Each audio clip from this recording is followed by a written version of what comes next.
નમસ્કાર દર્શક મિત્રો, એચકે ન્યૂઝમાં આપનું હાર્દિક સ્વાગત છે। હિંમતનગર નગરપાલિકાના બજેટ મિટિંગ મુદ્દે શહેરમાં ઉઠ્યા સવાલો। હિંમતનગર નગરપાલિકાના બજેટ રજૂઆત અંગે લેવાયેલા એક નિર્ણયને લઈને શહેરમાં ચર્ચા અને રોષનું વાતાવરણ સર્જાયું છે।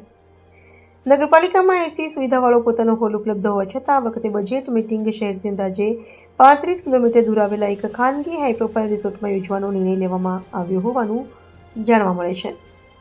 માહિતી મુજબ રિસોર્ટમાં હજારો રૂપિયાનું રૂમ ભાડું અને લક્ઝરી સુવિધાઓ ઉપલબ્ધ છે। આવા સ્થળે નગરસેવકો દ્વારા બજેટ પર ચર્ચા કરવાની તૈયારી સામે પ્રજામાં અનેક સવાલો ઉઠી રહ્યા છે।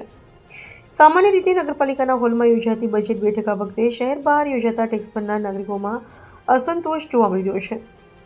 શહેરમાં રસ્તા, સફાઈ અને મૂળભૂત સુવિધાઓ માટે સતત માંગ ઉઠતી રહી છે। આવી પરિસ્થિતિમાં જનતાના પરસેવાની કમાણીનો ખર્ચ મોંઘા રિસોર્ટમાં બેઠક માટે કરવો યોગ્ય છે કે નહીં તે મુદ્દે ચર્ચા તેજ બની છે।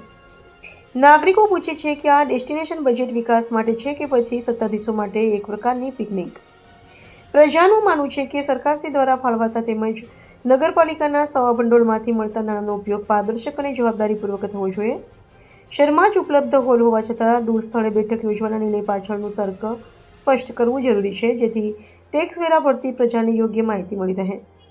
હાલમાં મુદ્દે સત્તાવાર સ્પષ્ટતા સામે આવી નથી, પરંતુ શહેરમાં નિર્ણય લઈને ચર્ચાનો માહોલ ગરમાયો છે। રિપોર્ટર મંજૂર ખણોસિયા, હિંમતનગર।